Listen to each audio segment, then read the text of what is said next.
Bueno, nosotros vamos a hablar sobre el módulo 10, basándonos en el texto de Ocaño, Teorías de la Educación y Modernidad.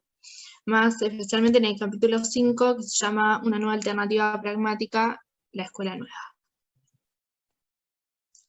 Bueno, los orígenes de la escuela nueva. El término escuela nueva se refiere a un conjunto de principios que surgen entre la segunda mitad del siglo XIX y primera mitad del siglo XX como una alternativa a la enseñanza tradicional. Surge en un contexto definido por las transformaciones sociales, económicas y democráticas a causa del industrialismo, del capitalismo, por la transformación de las escuelas urbanas y rurales, etc. Estas escuelas debían tener ciertas características para integrar el movimiento y son ser un lugar de experimentación y creación pedagógica, organizarse como un medio propicio para el desarrollo de una educación integral de niños y niñas en una atmósfera lo más familiar y afectiva posible, grupos reducidos, medio social y natural sano y rico en experiencias educativas, programar experiencias pedagógicas a partir de las necesidades e intereses de los propios niños, lugar donde los niños y niñas desarrollen el sentido crítico de la libertad, la participación activa en la toma de decisiones y la autonomía, y buscar formar un ciudadano nuevo que se defina en relación con el interés de la humanidad y la convivencia entre las naciones. Este autor basa su concepción de la escuela nueva en varios principios. El principio de libertad se refiere a la autonomía en la forma de pensamiento y en la toma de decisiones que le brinden la libertad necesaria para elegir entre distintas posibilidades de acción. El principio de actividad se refiere a que no es posible aprender de manera adecuada si no es a través de la actividad y la experiencia con el uso de todos los sentidos, priorizando la práctica sobre la teoría. El principio de individualidad se refiere a que la escuela debe responder y atender a las capacidades individuales de sus alumnos, su nivel de desarrollo, sus ritmos personales y sus posibilidades socioculturales. Parte de la base en que todos somos diferentes y que solamente es posible aprender y desarrollarse si nuestras características singulares son atendidas. El principio de colectividad se refiere a que la necesidad de desarrollo colectivo de los individuos como práctica social. En este sentido, se tiene como idea principal el crear una fuerte comunidad educativa teniendo en cuenta que se desarrolla y se aprende mejor en grupos. El principio de interés dice que está vinculado a un conjunto de necesidades y es tarea del educador generar propuestas educativas a partir de sus intereses y necesidades. En este sentido, no se puede aprender algo significativamente de lo que no estamos interesados. El principio de globalización se refiere a que los niños y las niñas adquieren el conocimiento a partir de un todo y no por partes. Aprenden el mundo de una manera global, por lo que este principio rechaza la educación por asignatura o lo que se imparten en disciplinas aisladas.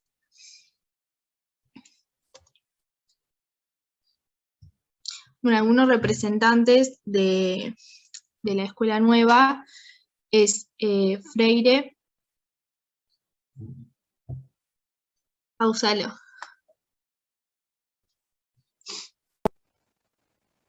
Bueno, algunos representantes de este movimiento son Adolphe Ferrier, que se basó en la sistematización y difusión de los nuevos ideales pedagógicos.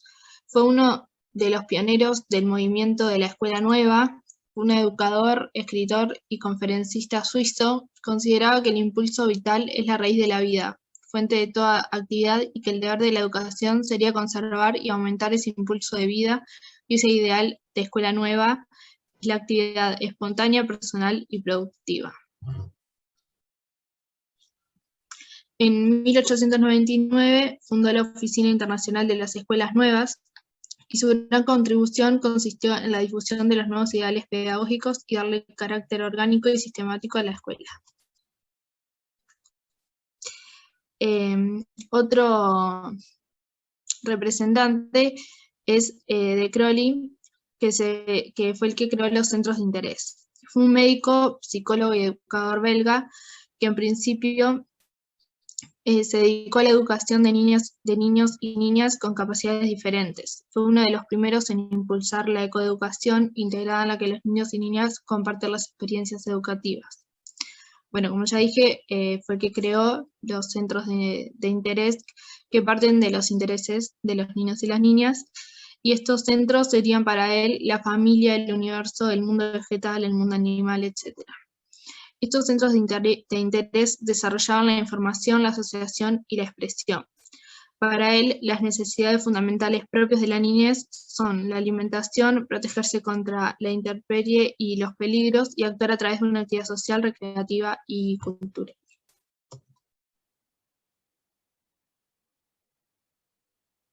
Bien, algunos otros representantes es María Montessori, que es doctora en medicina y educadora italiana. Ella tuvo una gran importancia en la educación porque supo traducir como ninguna el ideario de la escuela nueva, desarrollando un método de recuperación para niños y niñas con capacidades diferentes. Por primera vez en la historia de la educación se construyó un ambiente escolar con objetos pequeños como mesa, sillas, estantes, para que esos niños tuvieran un pleno dominio sobre ellos, con ese afán de ofrecer un lugar escolar perfectamente adaptada a la condición infantil.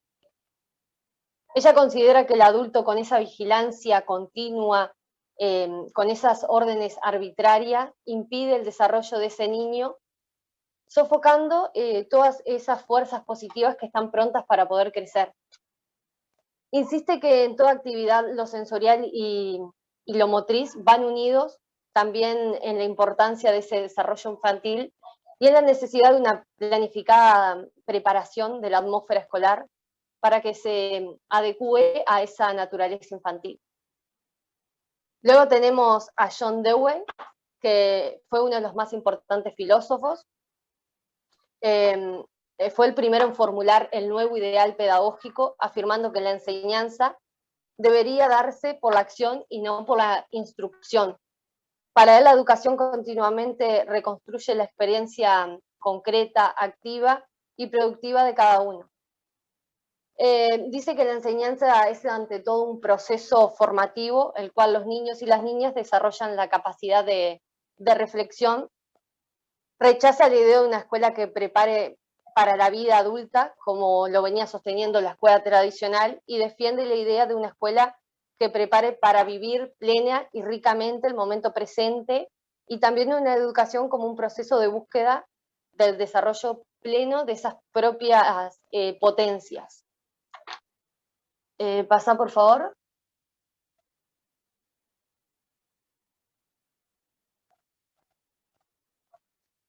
Bueno, luego tenemos a Jean Piaget, que es considerado uno de los más importantes referentes de la escuela nueva, junto con Dewey. Él continuó con las investigaciones de su maestro, centrándose en la naturaleza del desarrollo de la inteligencia. No fue ni pedagogo ni psicólogo, sino un epistemólogo de la biología, pero sus trabajos tuvieron profundas repercusiones tanto en el campo de la psicología como en el de la educación. Sus aportaciones científicas más considerables han sido las de una psicología genética, con el objetivo del estudio del origen y del desarrollo de la inteligencia en el sujeto desde el nacimiento hasta la adolescencia. Según sus planteos, desde el pensamiento se desarrollan niños y niñas a través de una serie de estadios evolutivos. Él dice que él entiende que las niñas desde el mismo instante de su nacimiento desarrollan estructuras de conocimiento que se renuevan insensatamente a partir de la experiencia. Bueno, las investigaciones de Piaget le proporcionan a la escuela nueva argumentos científicos más sólidos en la defensa de una concepción de aprendizaje como proceso activo y constructivo. Como último de algunos representantes tenemos a Celestín Freinet, que fue uno de los más eminentes representantes de la moderna pedagogía, que se produjo al término de la Primera Guerra Mundial. No fue ni filósofo ni un científico, no viene de una academia como Piaget y Dewey, sino que fue un maestro del pueblo rural.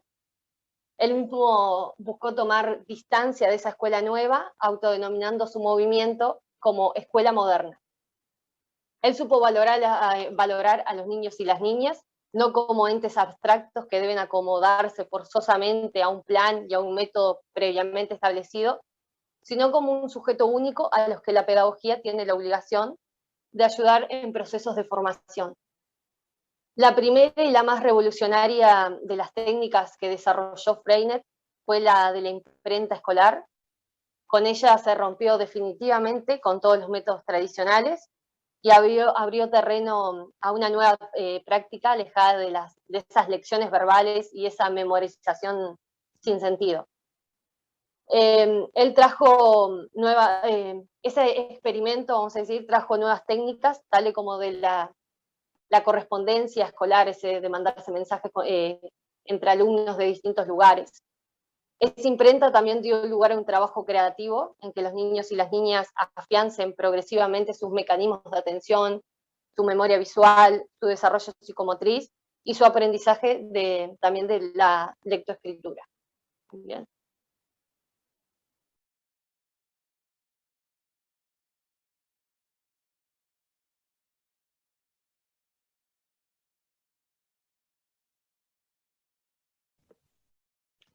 Bueno, ahora vamos a hablar sobre la escuela nueva en el Uruguay y la educación rural. A partir de los años 30 del siglo XX, la escuela tuvo un profundo impacto en Uruguay, como en muchos países.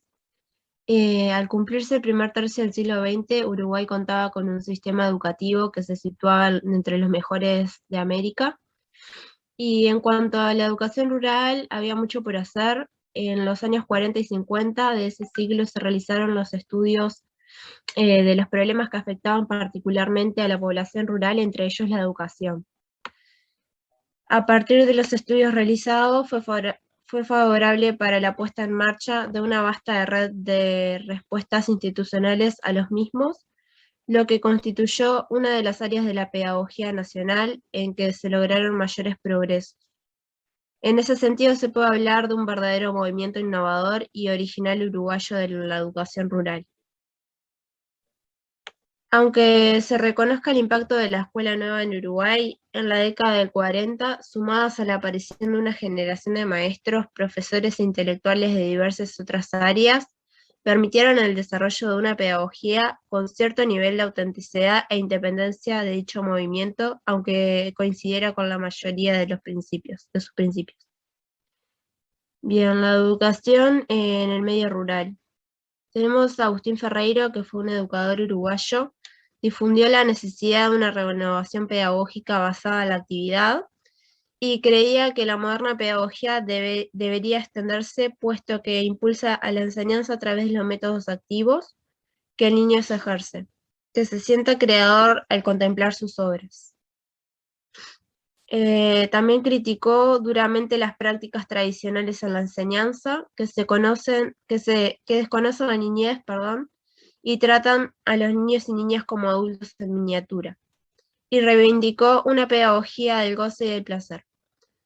Él opinaba que las prácticas tradicionales se privaban de estos beneficios, ya que ellas exigen larga quietud corporal a quienes la movilidad le es placentera. Obligan a andar sobre lo viejo, sobre lo ya conocido, a quienes tienen permanentemente avidez de novedad, y no da lugar al descubrimiento, al esfuerzo creador, goce supremo de la infancia.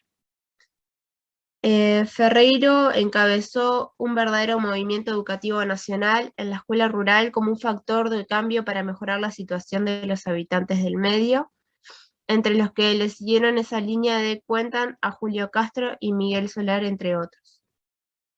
Clemente Estable, que fue un científico y educador uruguayo, también proponía una educación orientada a la formación del hombre integral mediante la tardía enseñanza, investigación y aprendizaje.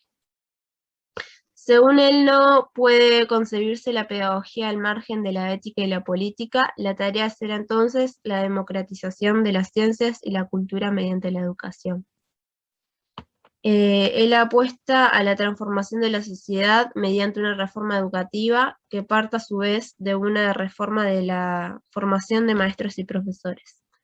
Sin embargo, consciente de los condicionamientos socioculturales y sociopolíticos, reconoce que la escuela no puede arreglarlo todo.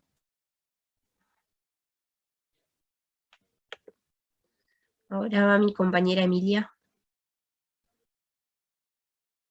Bien, para terminar voy a plantear algunas críticas, entre comillas, a la escuela nueva, ya que, lo pongo entre comillas, ya que Saviani integraba a la escuela nueva dentro del grupo de teorías que no pueden ser criticadas, ya que según él entienden a la educación como un instrumento de integración social y por lo tanto de superación de la marginalidad.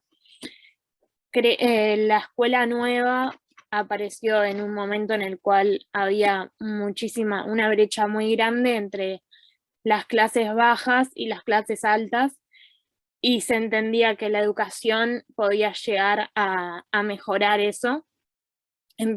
Justamente la escuela nueva empieza una nueva forma de interpretación de la educación, trabajando a partir de experiencias restringidas y por lo tanto dejando de ver a la marginalidad desde la ignorancia, como lo hacía la escuela tradicional.